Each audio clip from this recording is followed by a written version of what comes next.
all yours. No questions? Let me read a statement here. You've probably seen it. I will read it in its entirety as quickly as I can. Hopefully it'll answer most of your questions. The ones it does not answer, I will attempt to answer. Today I announce my resignation as head football coach at the University of Notre Dame, effective at the end of the 1996 season. I wish to publicly thank Father Joyce and Father Hesburgh for giving me the opportunity to coach here, and I certainly thank Father Malloy and Father Beauchamp for allowing me to be part of the Notre Dame family for the past 11 years. There's no way I could publicly thank all the people who have contributed to my happiness, but they know who they are. And a mere thank you seems so inadequate for the amount of efforts they expended. I always cherish the fact that I had the opportunity to lead the University of Notre Dame, Our Lady's School, both on and off the field. To a Catholic such as myself, no man could ask for a more important role in life. It is difficult to leave Notre Dame at this time for many reasons, such as I will miss the students. I would have loved to have had the opportunity to coach in the new stadium, which I observed from its original conception to its completion. The main reason I regret leaving is because I'll leave a talented group of players and coaches I respect and love. My actions on the field did not always reflect this, but I hope they realize I think they're special.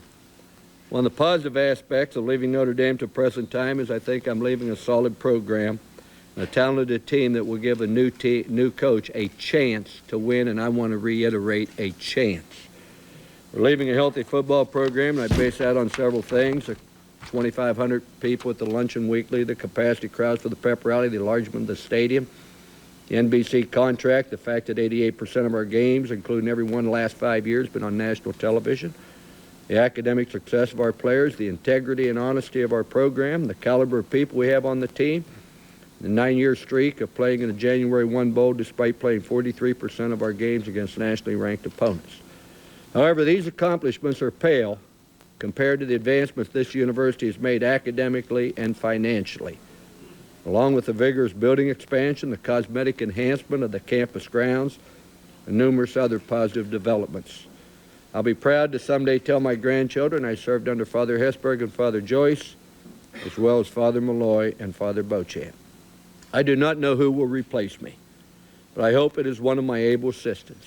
If not, I hope the new coach will give serious consideration to retaining our assistant coaches, as they are a special group of people. Any school would be wise to consider them for any vacant head coaching positions presently open. I feel confident you will hear great things about these coaches in the future. I have no desire to become the all-time winningest coach at Notre Dame. The record belongs to Newt Rockne or some other coach in the future. I'm comfortable leaving here with his record intact, and just to have had the same opportunity to occupy the same position as Leahy, Rockne, Parsegian, and others is reward enough for me. When I was hired, I said I didn't come here to become a legend, but merely to serve Notre Dame. This I've always tried to do.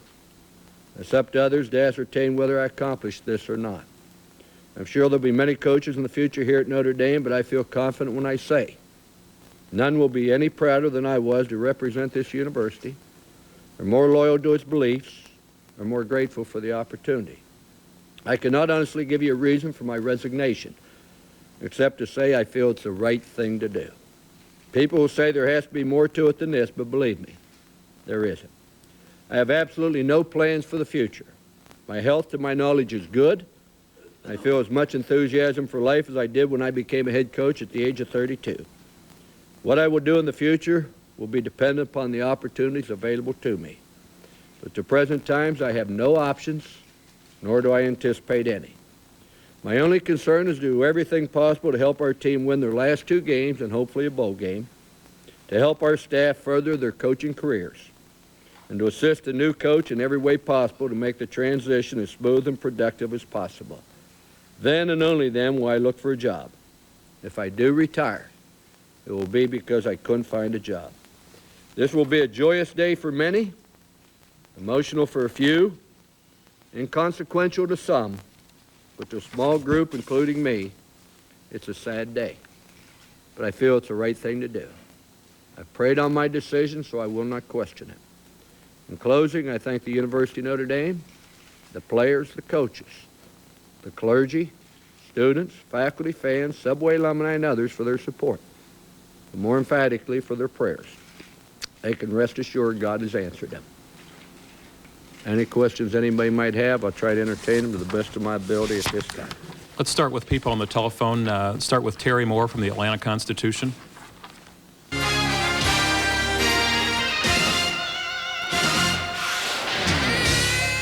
Coming up on SportsCenter, the much-rumored departure of Lou Holtz becomes a reality in South Bend.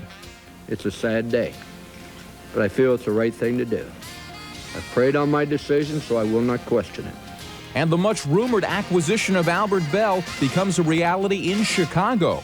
I put forth, tremendous effort to help get the Indians to the World Series, and, I'm going to put forth an even harder effort to help the White Sox get to the World Series. The Red Sox will try to get to the World Series under their new manager, Jimmy Williams. I'm very happy and proud to be here today to stand in front of you and say that I am, in fact, the manager for this ball club. And the SportsCenter next. The fine athletes at this University of Minnesota, and I sincerely wish that could have stayed there to a certain extent, but I could not possibly turn down the opportunity to come to Notre Dame. You don't come to Notre Dame to change Notre Dame. Notre Dame changes you. Hello again, everyone. Alongside Charlie Steiner, I'm Robin Roberts. Lou Holtz made that statement today and ended days of speculation by formally announcing his resignation. He'd been dropping hints all over the place for nearly a week. The hints became reality this afternoon, and his hat always seemed too big for his head, and not the other way around. And in a sport known for its 280-pound athletes, he's an astonishing, frail-looking man. And for 11 seasons, Lou Holtz and Notre Dame were a perfect fit for one another. But at the age of 59, Holtz announced today that he is resigning, effective at the end of the season, looking for work elsewhere. Bonnie Bernstein, who covered the Holtz press conference this afternoon, joins us live from South Bend tonight. Bonnie? Well, Charlie, one of the players we spoke with may have said it best. He said, "I thought Lou Holtz would coach at Notre Dame for a million years."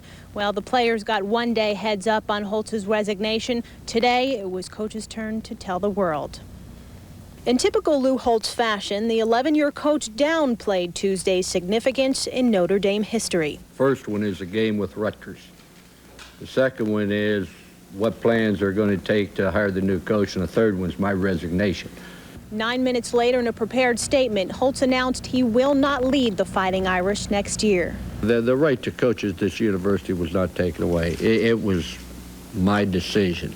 And I just feel the right thing to do right now is to leave the University of Notre Dame. And please don't read anything into it. Holtz reiterated his desire not to break Knute Rockne's record and spoke of a chance at redemption in the NFL. But he emphatically denied any contact with Minnesota. There is absolutely no truth or speculation. I've talked to the Vikings. I have a desire to go to the Vikings, or the Vikings want me. Or that Notre Dame's tough admission standards played a role in his departure. I don't know how people look and say, well, the academics are too tough and he wants to lower them. That would be demeaning to everybody that's ever attended the University of Notre Dame. It'd be demeaning to the students. It would cheapen this university. Holtz had thoughts of leaving South Bend as long ago as last February, but didn't seriously approach athletic director Mike Wadsworth until 3 weeks ago. It was then he realized his decision could not wait until after the season. Well, at Notre Dame, we only have 3 recruiting weekends. 2 of those recruiting weekends are in December. So I felt in the best interest of the University of Notre Dame and maintain continuity that the decision had to be made during the season, and that's the only reason it was made during the season. And Notre Dame's future players and the feelings of his present ones are Holtz's primary concern. I was worried about it, number one, because I thought after the resignation came out they would party all week and consequently would not be ready. What I got was a strong reaction by him.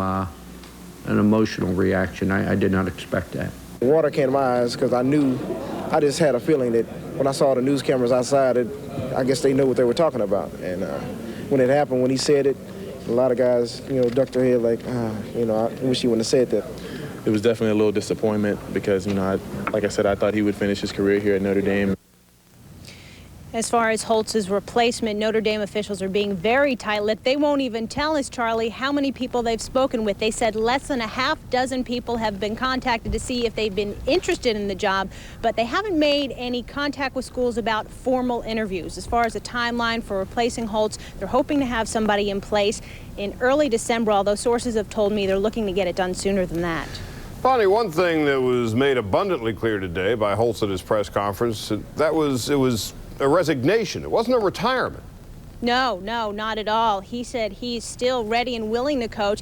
In fact, he said the only way he'll retire is if he doesn't get an offer from anybody else. He said, hey, either I need to get another job or my wife needs to get a job. And I never seriously thought about looking into the minimum wage act, but now might not be a bad time. One thing that remains unclear tonight, though, is why. Why Lou Holtz simply had enough now.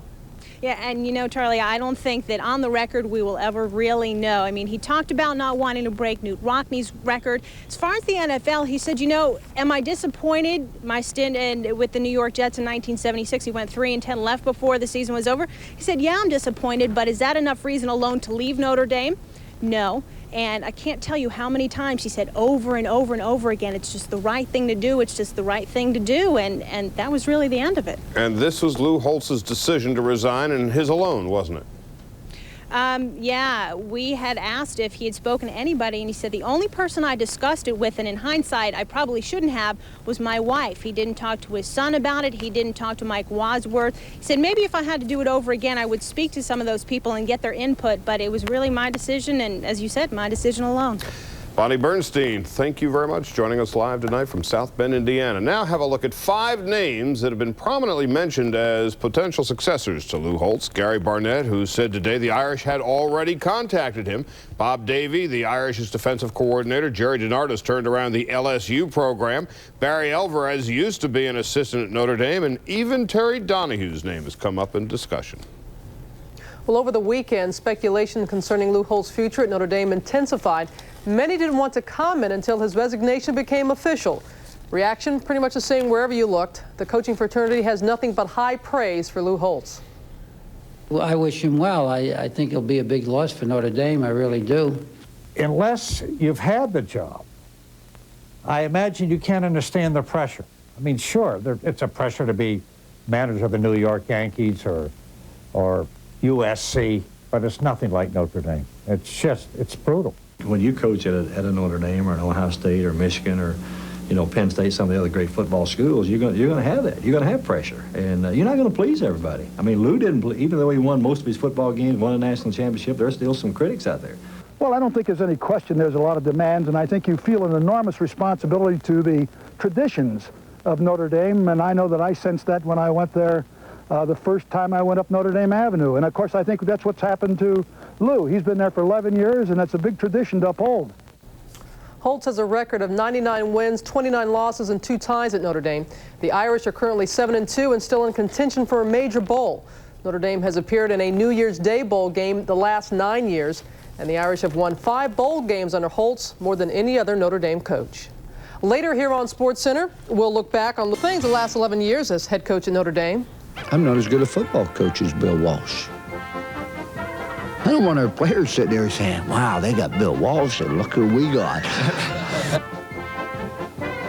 Wanted to do this with a phone book, but I'm not real strong, obviously. Right. But it's like everything else, you probably thought, and you saw me tear up that newspaper. If you really have a strong faith and a belief, you know, it's amazing what you can do. We're fleeing for our lives.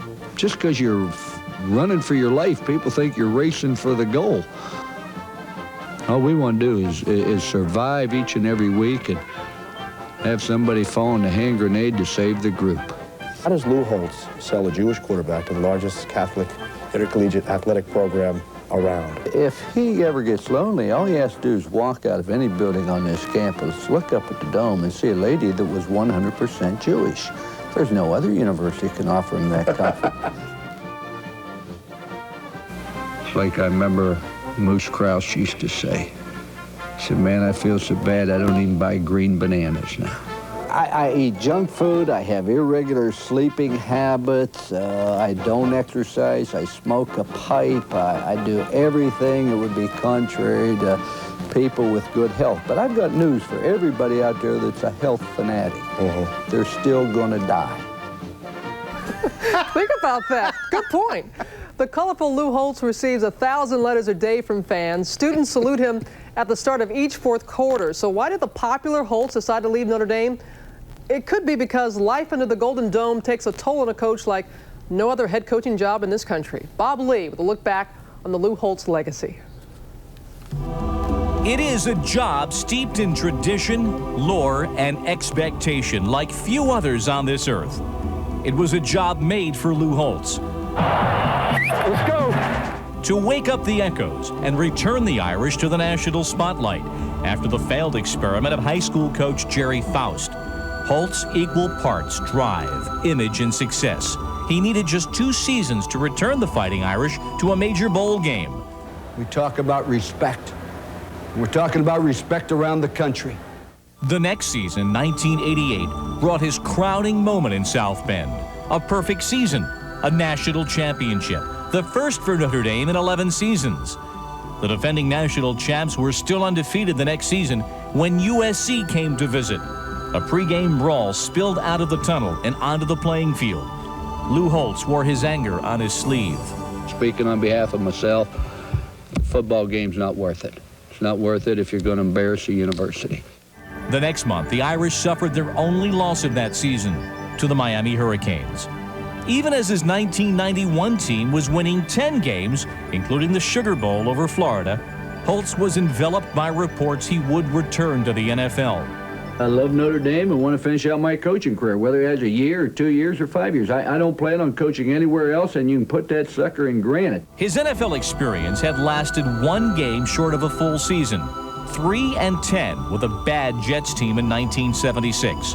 But to a man given to achievement, more than comfortable in the spotlight, already with a national championship at college football's mecca, the chance to write the only blemish on his resume clearly held an attraction. I think I would be less than human, or maybe not competitive, if you didn't look back someday and say, you know, I would have really liked to have given professional football a fair chance. If it wasn't the pro rumors, it was reports of unthinkable conduct in this program held as an example.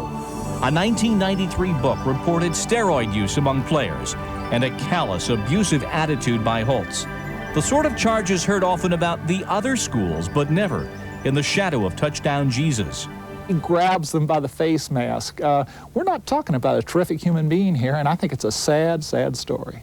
I have not read the book. I do not plan on reading the book, and I'm not going to answer questions about the book. Even as those charges echoed, Holtz landed the quarterback said to be his ticket to the next national championship, Ron Paulus, from the quarterback-rich hills of western Pennsylvania, a can't-miss kid. But Paulus was immediately injured and spent his first season on the sidelines, a redshirt, his legendary arm out of commission. The next year, the Irish slumped to 6-5-1, out of the polls. That had not happened to Holtz since his first season in South Bend. Then came the '95 season opener, which immediately closed the door on another championship. Northwestern was for real. Irish title hopes were not. To compound the disappointment, Holtz was hospitalized for neck surgery, leaving defensive coordinator Bob Davie running the team. Coach always talks about win stands for what's important now. And what's important right now is, number one, for Lou Holtz to take care of his situation. Holtz did return to a season that ended with a loss to Florida State in the Orange Bowl. He leaves now after weeks of broad hints and carefully chosen words, after considering that early next season he would have passed the win total of the sainted Knute Rockne. After 11 seasons, the same length of time that Frank Leahy and Ara Parseghian prospered and endured the pressures of this job. Rockne himself coached only 13 seasons, creating the myth and the legend of the School of Our Lady and the men who play football in her name. Rockne's legacy has grown into a multi-million-dollar corporation. Lou Holtz certainly grew the business and lived the role of Notre Dame coach, down to choosing his own time and place to leave the school and leave behind his own legacy. The best years record-wise for Lou Holtz in South Bend, 1988 to 93. Since 94, The Irish have gone only 2-7-1 against ranked opponents, but nonetheless, with 2 regular season games and a bowl game left to play, Lou Holtz's winning percentage, .769. Coming up next.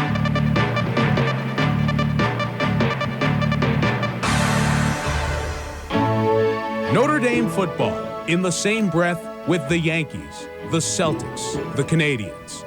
The Irish are still a standard in a day when sports dynasties are becoming dinosaurs. The pressures of equaling greatness from an era gone by. And we aren't going to stop until we go to that goal line. A pressure that is omnipresent. At a Notre Dame game, the victory march alone reminds you to wake up the echoes.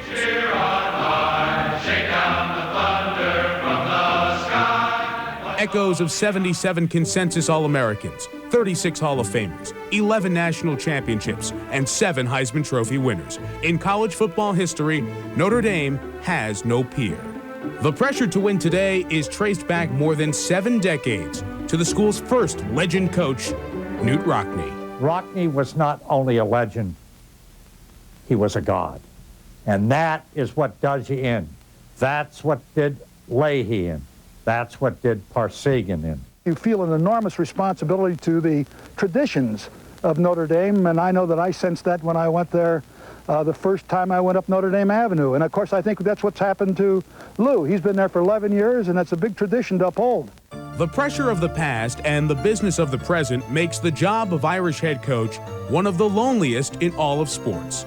Notre Dame, the rare high-profile school without an all-encompassing one-company shoe deal, is also the only one of 531 major college or pro teams with its own national TV contract. While the school's other sports are members of the Big East, Notre Dame football is the last of the major independents. With no conference season, an early season loss like Ohio State this year can end a season. The national championship's over. You know, you say anything can happen, but Notre Dame will never win a national championship with one loss because we are Notre Dame. Another pressure, recruiting. Keeping great talent coming has become tougher in the 90s. Fewer scholarships to give, tougher academic standards. In the last 4 years, Notre Dame ended the practice of accepting partial qualifiers, meaning players like Chris Zorich and Tony Rice, stars in the Holtz glory years, would not be accepted at Notre Dame today. But Holtz says that was not a reason for stepping away. I don't know how people look and say, well, the academics are too tough and he wants to lower them. That would be demeaning to everybody that's ever attended the University of Notre Dame. It'd be demeaning to the students. It would cheapen this university. That superstar has been missing for a couple of seasons. This will be the 4th straight year no Notre Dame player is among the top 5 on the Heisman ballot. That hasn't happened in 33 years. No Notre Dame player was taken in the first round of the draft the last 2 years. That has not happened in 22 years. What we are is one great wide receiver and one great defensive back away from being as good a football team as we've had here at Notre Dame. Whoever is next, current assistant, outsider, Holtz has this advice about surviving the place of pressure, Subway alumni, touchdown Jesus, the highest of expectations, and fans of little tolerance. If you don't come coach there because of your love of the university, you will get frustrated. You can only understand it if you walk in the shoes of the man. It's a 24-hour job per day, 12 months of the year. It just keeps like a treadmill going. And there's enormous responsibilities. I've been amazed at Lou. He's done a terrific job, and I know that he wants to continue coaching. I didn't. I knew that I had to step aside when I did. I did for health reasons, and I'm glad that I did. And as you can see, I'm enjoying life. Now Ara's pressure is not 3-putting. To better understand why Notre Dame stays unique in this day of parity in collegiate sports, earlier today on ESPN News, we spoke with our colleagues Lee Corso and Digger Phelps. As you probably know, Digger coached the Irish hoop team for a couple of decades. I asked him why the football coaching job is the toughest in sports. Well, it goes back to Rockne, that tradition, a legend, and you've got to win a national title every year. It's like UCLA basketball. But more importantly, I really feel that each year you coach there, the longer you're there, the more the wear and tear of the mental emotion inside. I thought, Mike, the Air Force loss was the knife that stabbed Lou Holtz in the heart this year. I talked to him right after that before they went to Navy. I was in his office, and I could see that pain in his face, and I knew that the situation was going to turn into, well, now is the time to resign. Lee, did you see Lou Holtz in his decade as Notre Dame coach, decade plus a season, really start to feel the effects of the constant pressure of being at ND? Well, as you know, Mike, I was the head football coach at Indiana for 10 years, and I saw 3 coaches, Ara Parseghian, Dan Devine, and Jerry Faust, go through the same thing, and it finally wears them down. It's tremendous pressure. I agree 100% with Digger. Also, the national scrutiny is on the school. As I've said before, the State Gazette sports editor doesn't cover you at Notre Dame. Everybody covers you, from L.A. to Washington and Minneapolis, everywhere. That's where the pressure comes. When you watched the press conference, you saw Holtz as a hurting puppy. Do you think he did not leave totally on his own? I think, you know, knowing the priest at Notre Dame, and it's interesting because you talk about Barnett. Mike, I can't see them buying out Barnett's contract. I think on Sundays they like to collect money at masses, so for them to buy out Barnett, I can't see that happen. And yet Bob Davie, the assistant, it would be really, really traumatic to see an assistant elevated. It's never happened in Notre Dame football, because even when you go back to Ara Parseghian, when you take a look at Tom Packner, everybody thought he had a shot at the job, but it didn't happen. But more Digger, importantly, let me get to Lee just for 20 seconds before we have to wrap up. Lee, the next guy that Digger was talking about, can a Bob Davie, an assistant, be moved one chair up to the head coach at Notre Dame? It could be, but I don't think it will be. I think I agree with Digger, the fact that they're going to look for somebody that's proven it. Gary Barnett had success the year before last. This year, excellence. What are you going to do? The guy's at the same kind of academic institution. It's 90 miles away. There's more Catholics and Notre Dame fans in Chicago than there is Rome. The guy's a natural. Coach and coach. Guys, thanks for your perspective. 2 minutes until Hull and the Blues against Mario and the...